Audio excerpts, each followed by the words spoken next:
Hello all. Today I'm going to read an essay by Francis Bacon. The name of the essay is Of Studies, and it was written by Francis Bacon in 1625.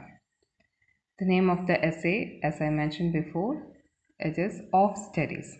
So from the name itself we can understand it is something about studies, right? So yes, in this essay Bacon describes the importance of studies in human life. So let's begin. Studies serve for delight, for ornament, and for ability. Their chief use for delight is in privateness and retiring. For ornament is in discourse, and for ability is in the judgment and disposition of business. For expert man can execute, and perhaps judge of particulars, one by one. But the general counsels and the plots and marshalling of affairs come best from those that are learned. To spend too much time in studies is loath. To use them too much for ornament is affectation. To make judgment wholly by their rules is the humor of a scholar. They perfect nature and are perfected by experience.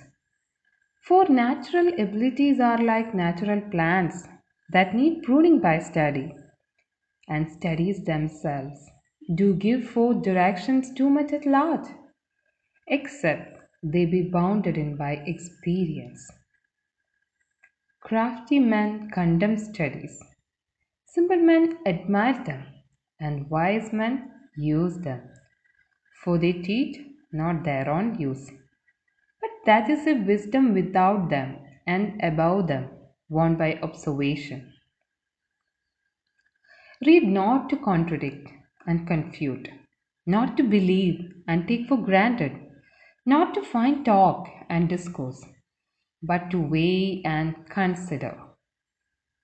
Some books are to be tasted, others to be swallowed, and some few to be chewed and digested. That is, some books are to be read only in parts, others to be read but not curiously, and some few to be read wholly and with diligence and attention.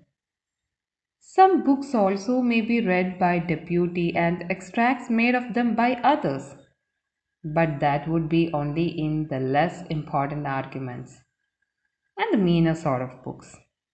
Else, distilled books are like common distilled waters, flashy things. Reading maketh a full man, conference a steady man, and writing an exact man. Therefore, if a man write little, he had need have a great memory. If he confer little, he had need have a present wit. And if he read little, he had need have much cunning, to seem to know that he doth not.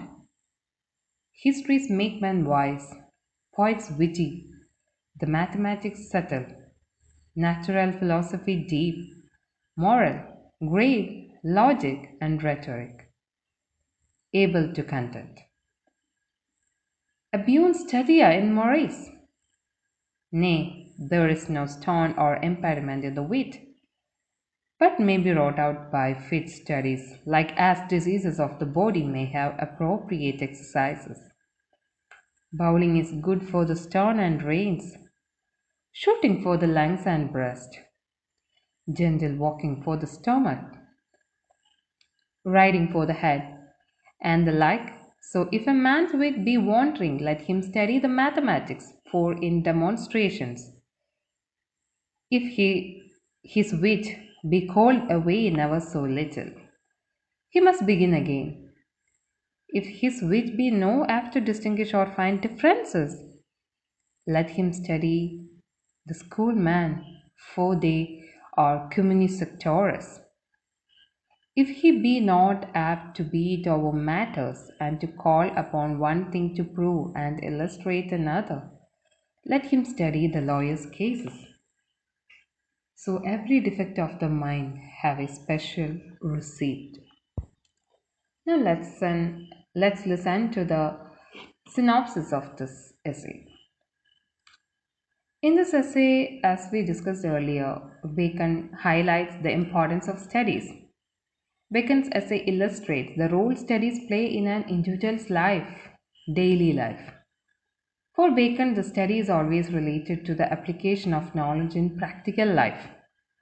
At the beginning of his essay, Bacon describes the three main purposes of study, including studying for gaining delight, studies done for ornamenting one's life, and studying in order to improve one's ability. The author is of the opinion that only learned and well-read man can execute plans effectively, or manage their daily affairs with expertise, and lead a healthy and stable life. He further states that reading makes a full man, conference leads to a ready man, while writing makes an exact man. While throwing light on the advantages and usefulness of studies, Bacon also puts forward some demerits of study, as he thinks that studying for a prolonged period of time may lead to laziness. He also condemns the act of studying from books solely without learning from nature around. The essay of studies further asserts the benefits of studies by considering this act as a medicine for the defects of the human mind and the source of enhancing one's wit. While discussing the importance of studying in an individual's life, the essayist informs his readers about the benefits of reading good books. For Bacon, some books are only meant to be tasted, others are there to swallow, while some books are meant for chewing and digesting properly. Therefore, the readers must choose wisely before studying any book to enhance his or her knowledge about the world around. Bacon concludes his essay by suggesting that studies assist an individual in removing the defects of his or her mind, as every problem of the human mind carries special importance for the individual and the world. Thank you.